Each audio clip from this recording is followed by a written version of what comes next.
Vale, vamos a continuar con el punto 9 que nos quedaba, lo habíamos dejado por aquí, en atención, que es atención orientada al espacio versus atención orientada al objeto. Vamos a colocar esto un poquito. Ahí ya está. Vale. Punto 9. Desde sus inicios, los trabajos sobre señalización han admitido implícitamente que la atención se distribuye a lo largo de diversas regiones del espacio.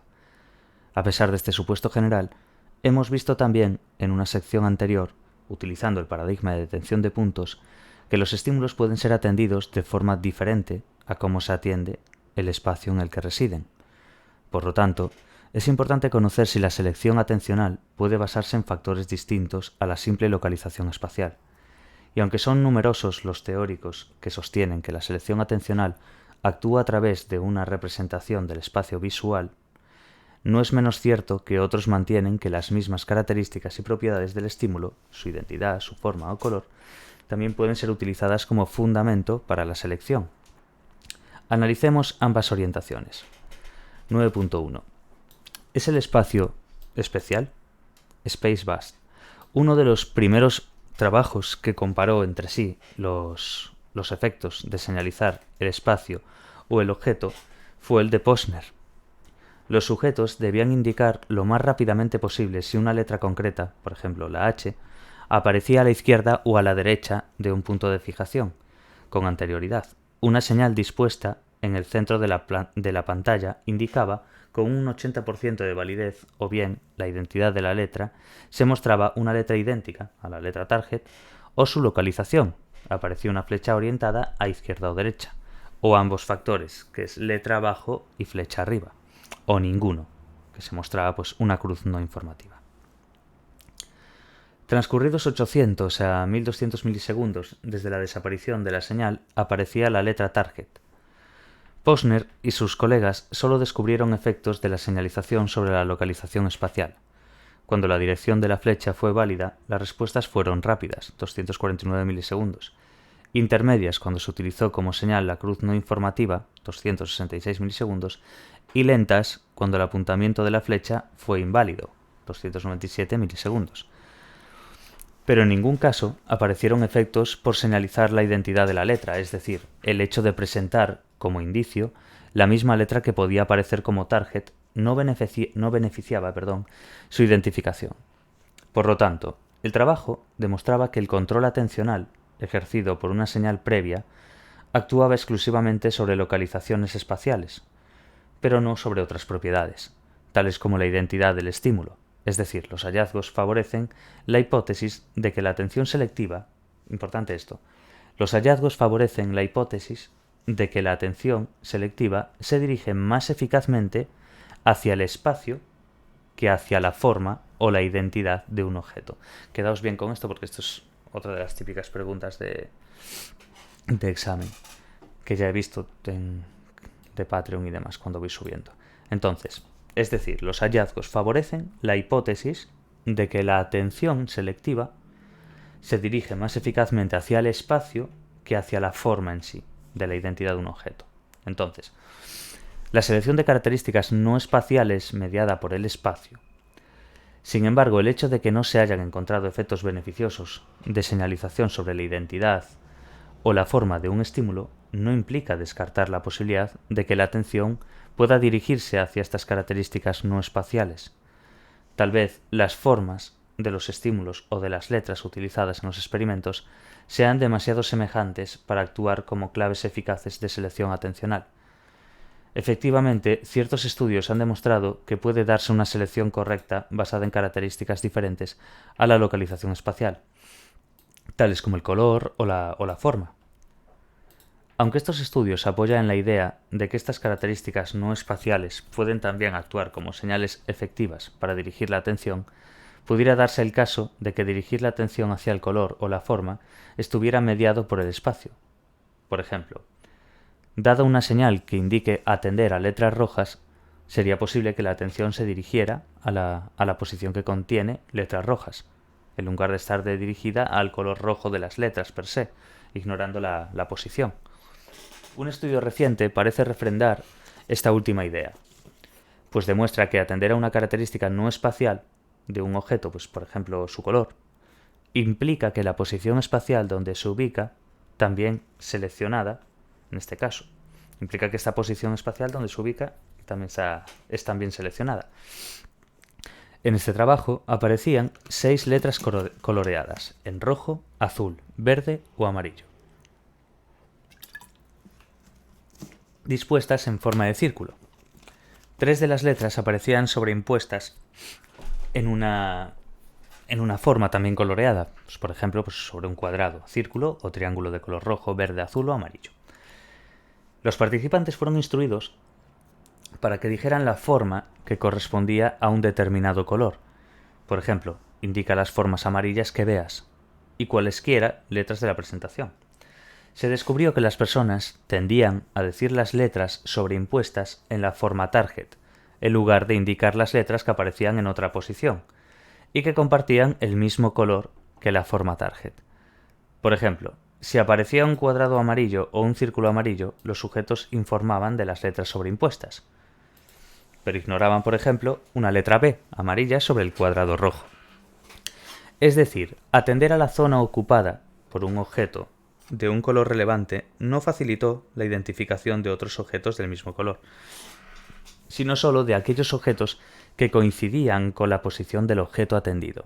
En definitiva, quedémonos bien con esto, el espacio parecía influir sobre la selección de propiedades no espaciales como el color, lo que de nuevo aporta evidencia favorable a las propuestas atencionales dirigidas hacia el espacio que hemos visto previamente. Vale.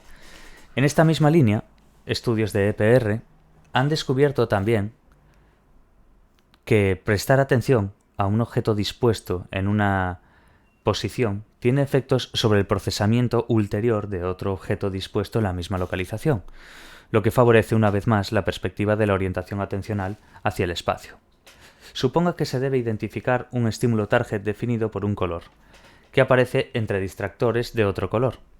Transcurridos 250 milisegundos desde la presentación, o bien el target, o bien unos distractores que sustituyen por un nuevo estímulo sonda, el proof, ante el que no hay que contestar, analizando los ERP provocados por el proof, en este caso ese nuevo estímulo sonda, se observa que el incremento de magnitud del componente P1 es mayor cuando el proof aparece en la posición del target que cuando lo hace en la posición de un distractor. Importante esto. Quedémonos con esta parte de aquí. Analizando los RP que estábamos viendo, provocados por ese proof que ya entendimos como nuevo estímulo sonda que vimos antes, esto que vamos a decir ahora es bastante relevante. Se observa que el incremento de magnitud del componente P1 es mayor cuando el proof aparece en la posición del target. Este P1 es mayor cuando se observa que el incremento de magnitud del componente P1 es mayor cuando el proof aparece en la posición del target. Proof, posición del target. Ese P1 mayor. ¿Cuándo es mayor ese P1? Cuando el proof aparece en la posición del target. Al contrario que cuando lo hace en la posición de un distractor.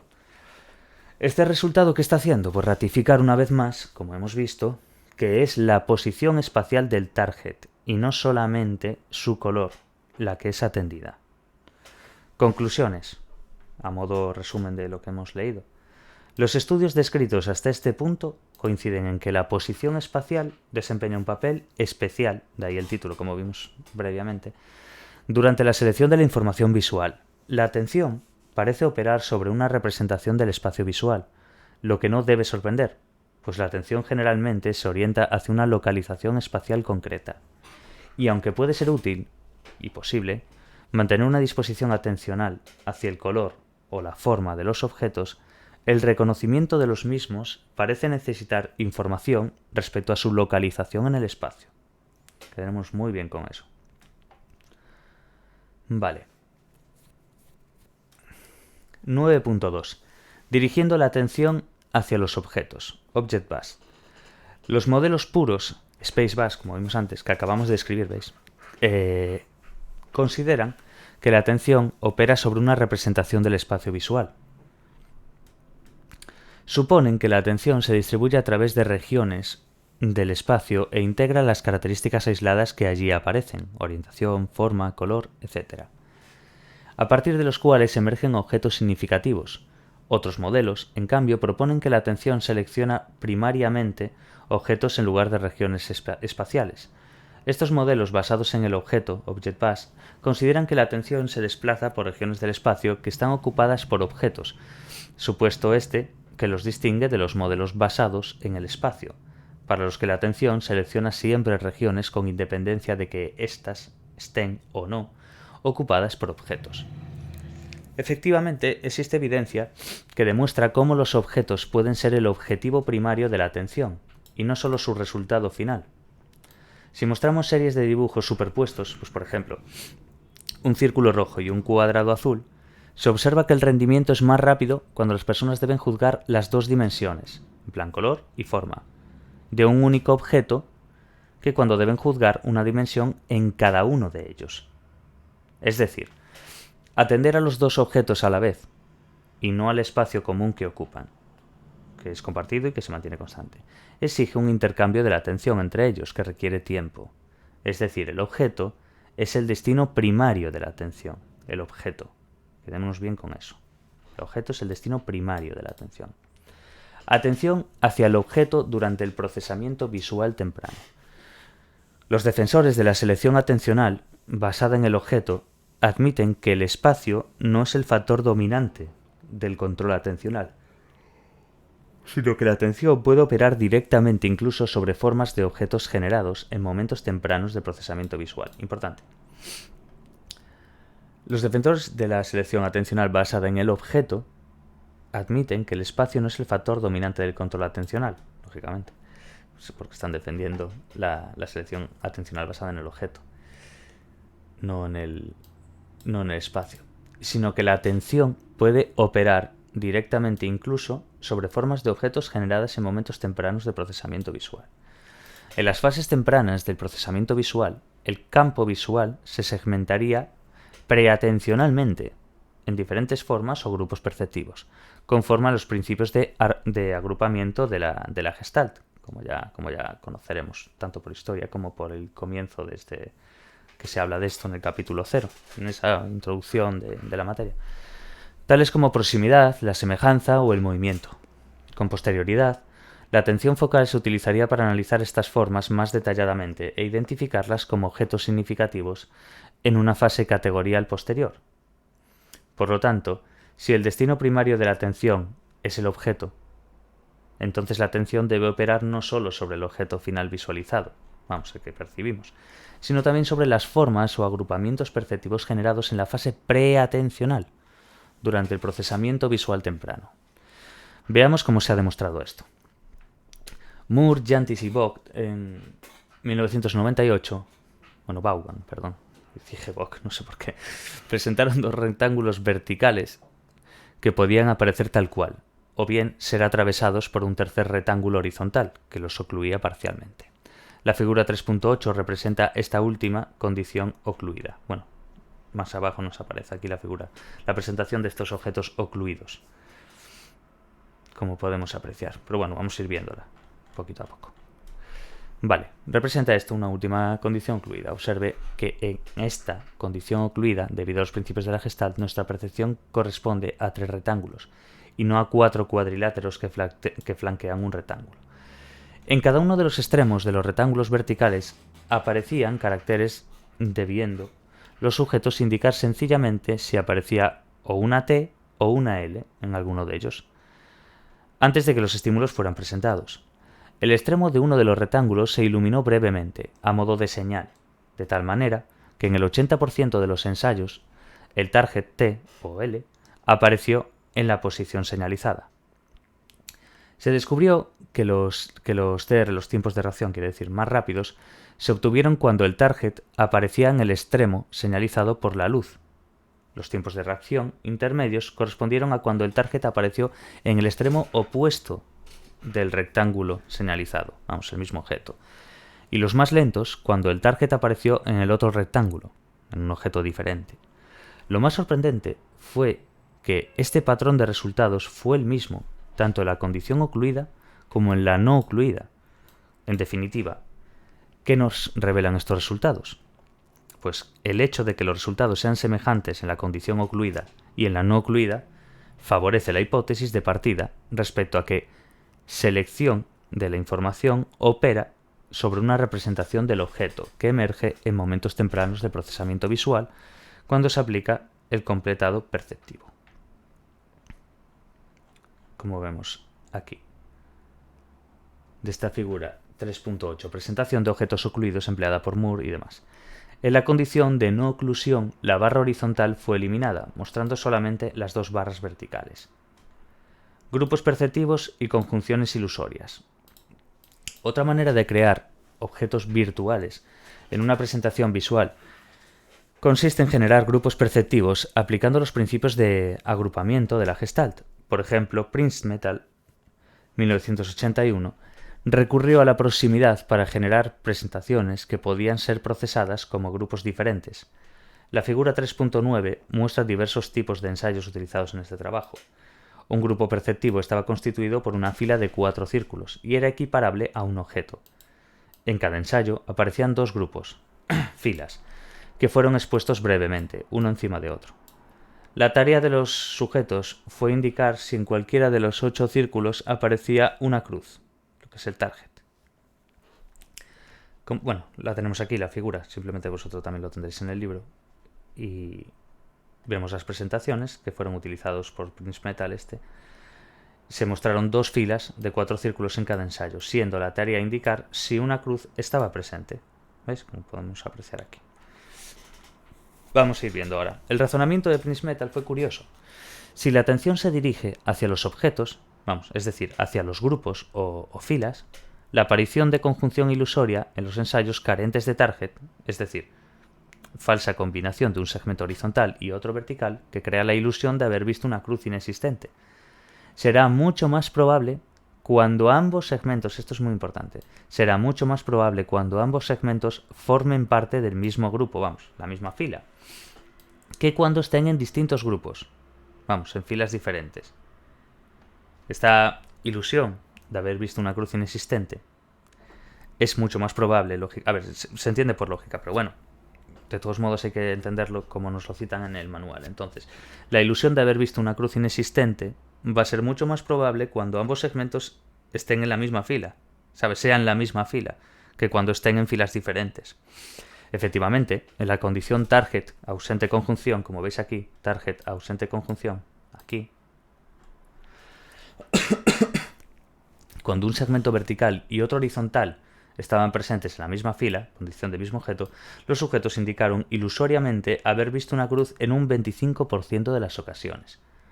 Este porcentaje de errores disminuyó al 18% si cada segmento de la cruz aparecía en grupos diferentes, en la condición objeto diferente.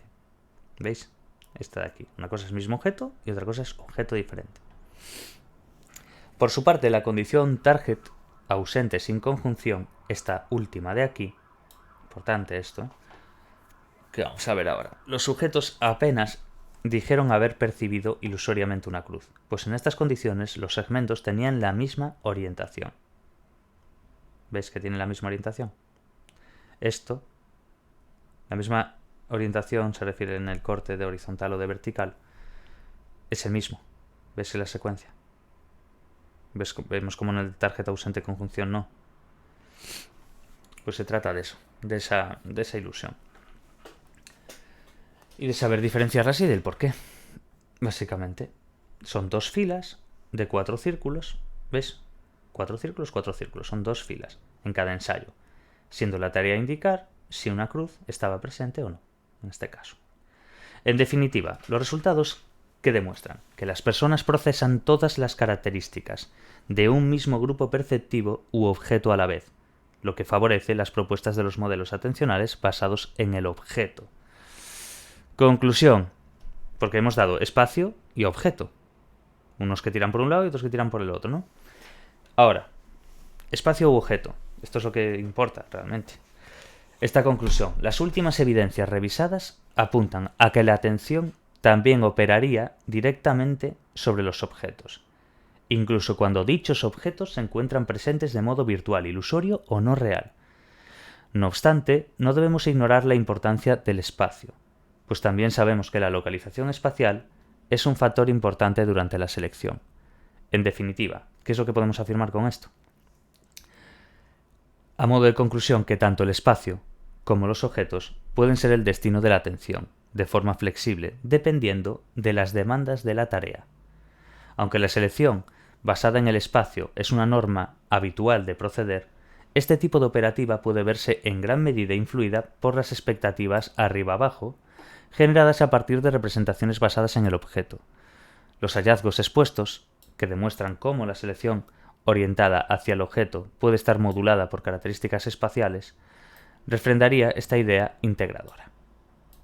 Así que quedémonos bien con eso, con esa unión entre ambos, tanto el espacio como el objeto. Y entender cómo ese espacio puede ser ese destino de atención, pero que todo esto depende de las demandas de la tarea. ¿Vale? Punto 10. Búsqueda visual. Vamos a dar otro sorbo de agua.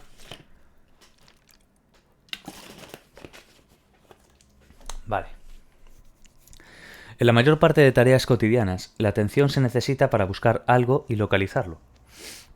Esta búsqueda puede variar en complejidad, desde detectar una simple señal, que es localizar la luz de un semáforo, atenderla y esperar el verde, hasta actividades más complejas, como localizar un tumor en una radiografía o encontrar a un amigo entre la muchedumbre.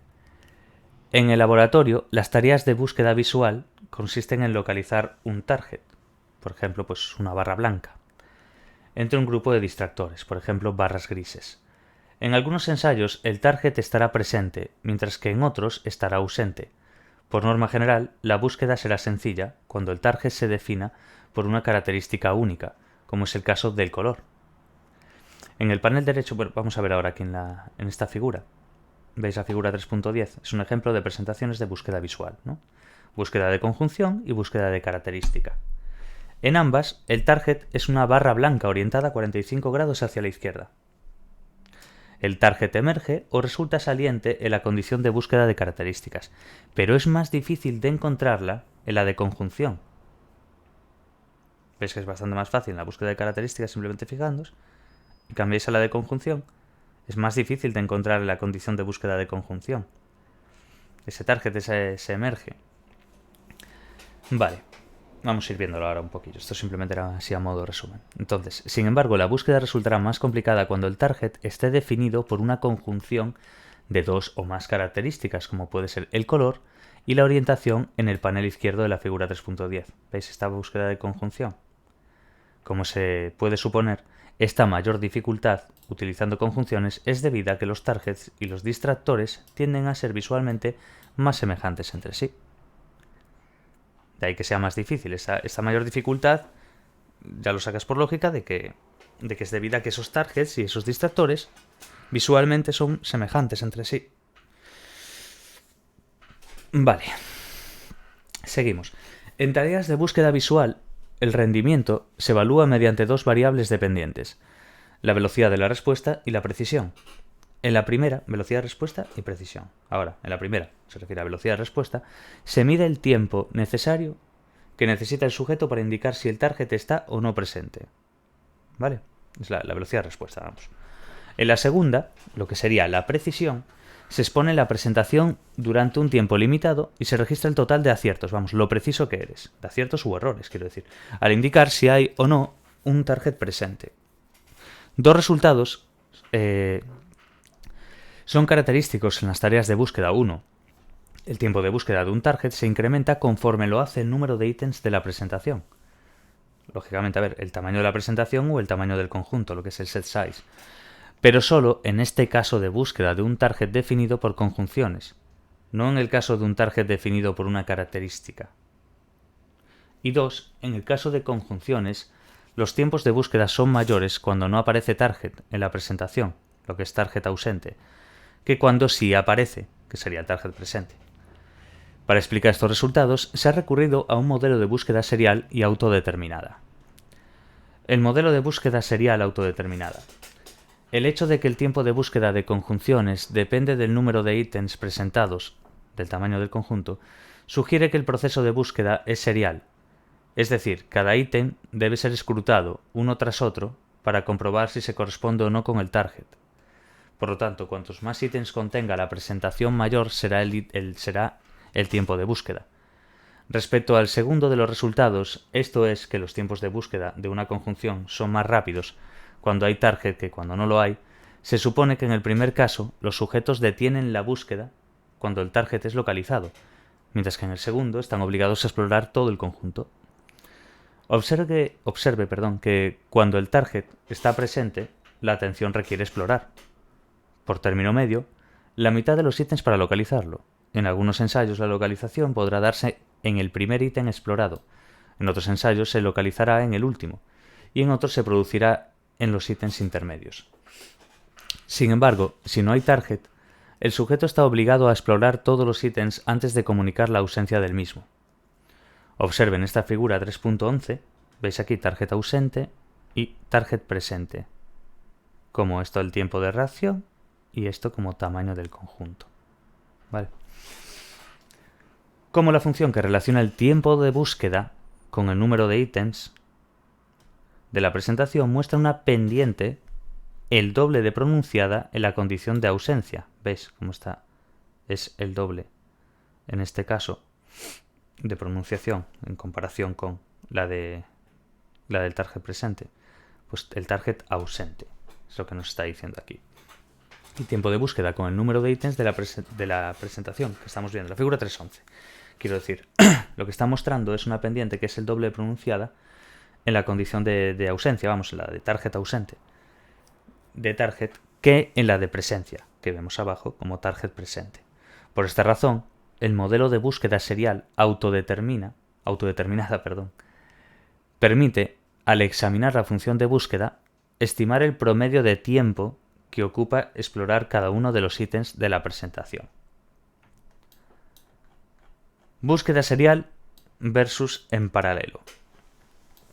El modelo de búsqueda serial autodeterminada explica adecuadamente la búsqueda de un target definido por conjunciones, pero ¿qué podemos decir cuando el target está definido por una característica distintiva única?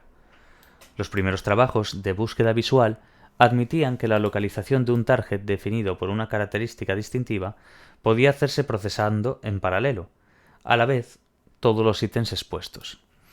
Esta es la razón por la que la búsqueda de una característica se suele denominar búsqueda en paralelo, mientras que la búsqueda de conjunciones es conocida como búsqueda serial.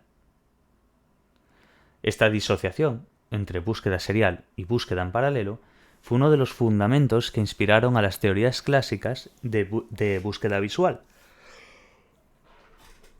Por ejemplo, Treisman y Gelade, 1980. Sin embargo, esta dicotomía ha perdido relevancia para los teóricos más actuales, e incluso es a veces rechazada. En lugar de concebirla en términos de una dicotomía serial o en paralelo, es mucho mejor entender la búsqueda como un mecanismo con diverso grado de eficiencia, debiendo ser el objetivo del investigador el de analizar los factores que la afectan. Una búsqueda altamente eficiente, por ejemplo, localizar una línea vertical entre líneas horizontales, genera funciones con una pendiente de búsqueda de 0, es decir, el tiempo necesario para determinar si el target está o no presente no depende del número de ítems de la presentación. Por su parte, una búsqueda ineficiente, que es localizar un target definido por una conjunción de color u orientación, puede suponer tiempos de búsqueda de unos 30 milisegundos por ítem, por lo que la pendiente de la función de búsqueda será mucho más pronunciada que la del caso anterior. Vale, la teoría de la integración de características. Teoría, integración, características, TIC. En una tarea de búsqueda visual, el observador debe ser capaz de filtrar las múltiples características de los estímulos con objeto de localizar el target. Por ejemplo, seleccionar una H roja entre múltiples Hs verdes y Ts rojas. Sin lugar a dudas, el descubrimiento más relevante obtenido durante décadas de investigación apunta a que la eficacia de la búsqueda dependerá de la naturaleza y combinación de las características de la presentación. Por lo tanto, los modelos de búsqueda visual y atención selectiva conceden un importante papel al procesamiento de las características que definen los objetos.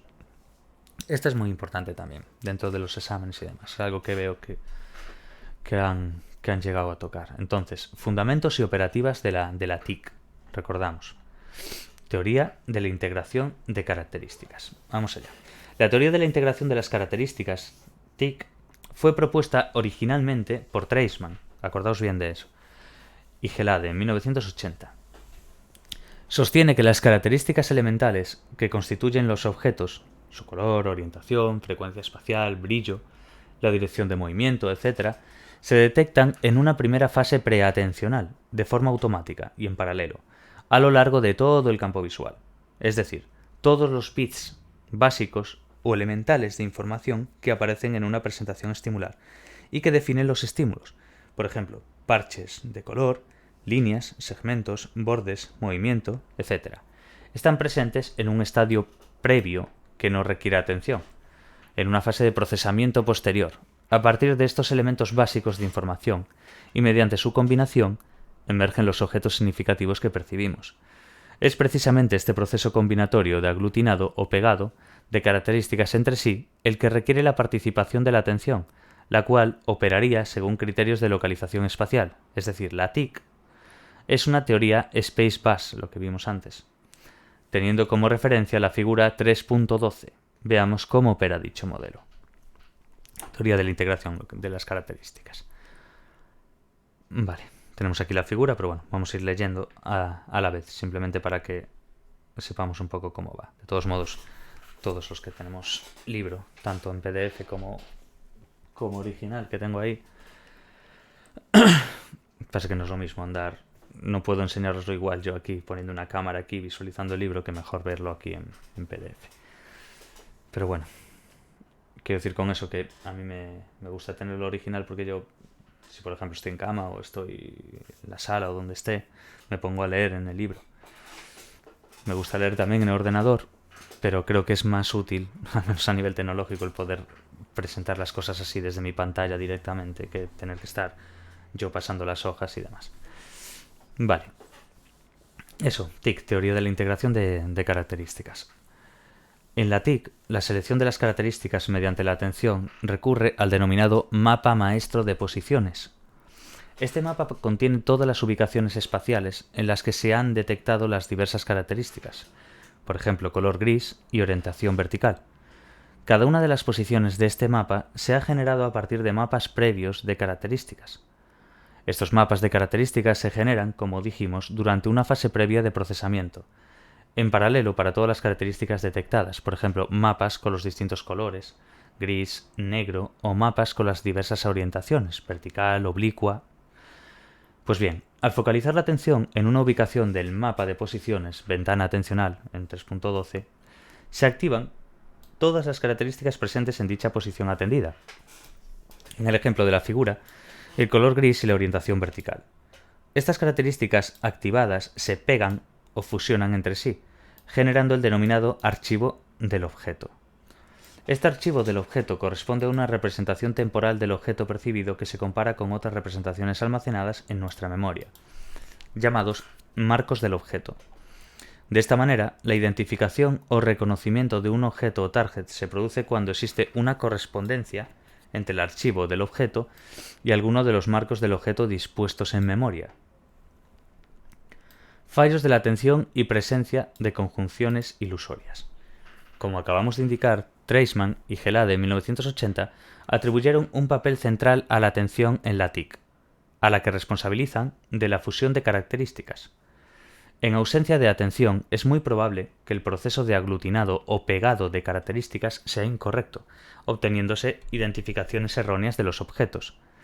Por ejemplo, suponga que pedimos a los sujetos buscar una O, un 0 amarilla, entre múltiples letras coloreadas, vamos, una O. Treisman y Smith, en 1982, si solamente se ejecuta esta tarea de búsqueda, la detención transcurre sin problemas, ¿no? Pero si exigimos realizar a la vez una tarea secundaria añadida que ocupe recursos atencionales, comparar entre sí unos dígitos presentados a izquierda y derecha en el monitor, por ejemplo, el rendimiento de la tarea primaria de búsqueda disminuye bruscamente. Un descubrimiento habitual en estos casos es que en aquellos ensayos en los que no aparece el target, lo que es target ausente, los sujetos en numerosas ocasiones creen equivocadamente haberlo visto. Siempre que una letra amarilla y una O de otro color se presenten a la vez. Es decir, cuando la atención está ocupada en otra tarea secundaria, la integración correcta de características se dificulta, lógicamente, por lo que emergen conjunciones ilusorias entre letra y color en la tarea de búsqueda principal. Importante, eso es un detalle, aparte es interesante. El hecho de que, básicamente, es que muchas veces van a creer que equivocadamente haber visto eso. Porque siempre que una letra amarilla y una O, en ese caso de otro color, se presentasen a la vez. Vamos, que la atención está ocupada, cuando la atención está ocupada en otra tarea secundaria, esa integración correcta de características se está dificultando. Entonces emergen lo que se llaman las conjunciones ilusorias, entre lo que es la letra y el color de la tarea de la búsqueda principal. Vamos, que te está quitando capacidad atencional el tener que hacer una segunda. A ver, se sobreentiende bastante bien, pero bueno. Es con lo que nos tenemos que quedar. Pero sobre todo con ese tema, conjunciones ilusorias. Es más la jerga que lo demás lo puedes medio razonar tú. La naturaleza de las características. Un modelo como el propuesto por la TIC, que incorpora mapas separados para cada una de las características, solo es útil en la medida en que seamos capaces de determinar qué entendemos por características básicas. Según Treisman y Gelade de 1980, las características deben satisfacer algunos criterios. 1. Deben disponer de saliencia visual o capacidad para atraer la atención durante la búsqueda. Attentional pop-out. 2. Deben también permitir la segregación de texturas, es decir, definir los límites de un objeto a partir de las texturas que lo constituyen. Por ejemplo, una superficie rugosa de un objeto que coincide con la superficie lisa de otro genera un límite entre ambas texturas. O una superficie roja frente a otra azul, vamos. Y por último el 3. Finalmente, deben tener la posibilidad de recombinarse entre sí, pudiendo generar incluso conjunciones ilusorias. Algunas características que satisfacen estos criterios son, por ejemplo, el color y la orientación. Dijimos que los mapas de características sirven para representarlas y que estas características precisan de la atención para combinarse, pegarse, entre sí constituyendo objetos significativos, además de para aglutinar diferentes características. Previsiblemente la atención puede ser requerida también para combinar valores distintos de una misma característica o dimensión. Esto es útil para salvar algunas dificultades existentes relacionadas con el número limitado de mapas de características de una dimensión. Por ejemplo, sea el color púrpura. Subjetivamente es una combinación de azul y rojo. Pues bien, es posible que los mapas de características relativos a una dimensión, como el color, estén limitados en número, de tal modo que el color púrpura pudiera ser construido a partir de una conjunción entre el mapa rojo y el mapa azul. Esta integración entre el mapa rojo y el azul requeriría la participación de la atención. De hecho, la búsqueda de un target púrpura empeora notablemente entre distractores rojos y azules, que cuando se realiza entre distractores de otros colores. En definitiva, si el número de mapas de una característica, como el color, está limitado, la atención puede ser utilizada para superar esta limitación aplicando la combinatoria referida. Revisiones posteriores de la TIC. La versión original de la TIC, propuesta por Treisman y Gelade en 1980, consideraba que las características de un objeto, el qué, se representaba con independencia de su ubicación espacial, el dónde. Quedémonos bien, esta parte es también, a ver, todo es importante dentro de lo que es la TIC, porque es bastante relevante, pero esta parte, al menos la tengo visto también bastante, de esas revisiones posteriores y demás. La versión original de la TIC, propuesta por Treisman y Gelade en 1980, consideraba que las características de un objeto, el qué, se representaba con independencia de su ubicación espacial, de dónde estuviese, el dónde. Es decir, los mapas de características eran relativamente independientes del mapa de posiciones. Mapas características, mapa posiciones. Era independiente. Como hemos explicado, a la ubicación espacial o mapa de posiciones solo se recurría cuando había que fusionar o pegar las características entre sí. Sin embargo, algunos hallazgos contradictorios obligaron a Treisman en el 98 a reformular la TIC, admitiendo que la disociación entre el qué y el dónde era más difusa de lo que esta autora y Gelade supusieron originalmente. De hecho, algunos otros investigadores llegaron a defender posiciones extremas, argumentando que las características estaban ya vinculadas a regiones espaciales de la escena desde el mismo estadio preatencional. Pero también hubo que contemplar otras formas de operar de la atención, no reduciéndose a un simple mecanismo que aglutina o pega características entre sí. Sabemos que buscar un target definido por una conjunción es menos eficiente que buscar un target definido por una única característica. Sin embargo, en ocasiones, la búsqueda de conjunciones puede llegar a ser muy eficiente. Para explicar este tipo de resultados atípicos, Trisman y Sato, en el 90, propusieron que, además de su función aglutinadora principal, la atención podría afectar a la actividad del mapa maestro de posiciones a través del mapa de características. Veamos con ayuda de la figura 3.13 cómo puede ser esto. En la TIC revisada, la atención podría inhibir las características que son irrelevantes para la búsqueda, de tal modo que aquellas localizaciones del mapa maestro de posiciones que contenga dichas características quedaría a su vez inhibidas. Las flechas desde el mapa de las características de posiciones en 3.13 indican este proceso que vimos. Se conseguiría de esta forma que la búsqueda se restringiese exclusivamente a aquellas localizaciones que contuvieran las características relevantes. Un mecanismo de este tipo podría explicar por qué la dificultad de encontrar un target depende no solo de la semejanza del target con los distractores, porque a mayor semejanza, mayor dificultad, como habíamos visto previamente. Pero ojo con esto ahora, sino también de la semejanza de los distractores entre sí. Si todos los distractores son iguales, se facilita la búsqueda del target, lógicamente, ¿no? Pero ¿qué es lo que pasa que si hay diversidad de distractores? Pues que se va a dificultar. Entonces, nos tenemos que quedar bien con esta parte. Este mecanismo lo que nos está diciendo es lo que ya sabíamos, de que la dificultad entre un target no solamente va a depender de la semejanza del target con los distractores, sino que dentro de los distractores, entre sí, si son iguales, pues nos va a facilitar esa búsqueda del target, ¿no? Pero ¿qué pasaría? Que si los distractores son diferentes, nos lo va a dificultar. Entonces hay que tener eso en cuenta también. Por lo tanto, la inhibición o activación de los mapas de características puede afectar a la eficacia de la búsqueda, siempre que el target o los distractores activen un conjunto de características propio y exclusivo. Finalmente, una última novedad recogida por Ann Trisman en el 98, importante también, en esta reformulación de la TIC, es importante entender esta TIC, pero el tema de las reformulaciones posteriores es muy muy importante. Sugirió que la atención podía operar permitiendo que el propio archivo del objeto influyera sobre el mapa maestro de posiciones, flechas desde el archivo del objeto hasta el mapa de posiciones, como vemos en 3.13. En este caso, aquellas regiones del mapa maestro de posiciones inconsistente con el objeto representado serían inhibidas para facilitar la selección en la región relevante, lo que es la ventana atencional. Este tipo de influencia sería de naturaleza arriba-abajo y podría explicar, por ejemplo, el fenómeno de la constancia del objeto. Es decir, ¿por qué los objetos nos siguen resultando constantes, el mismo objeto, es decir, a pesar de movimientos o desplazamientos en el espacio? Y hasta aquí acabaríamos el tema, si no recuerdo mal. 3.13, sí. Directamente nos pasaríamos a un resumen. Vamos, si queréis lo leemos, es una... Bueno, yo hablo así en plural, como si estuviese aquí con gente, pero estoy más solo que la una. No, vamos a... Simplemente hablo así, yo creo que por... No sé por qué, pero por algo lo haré. Resumen. Parece que da compañía.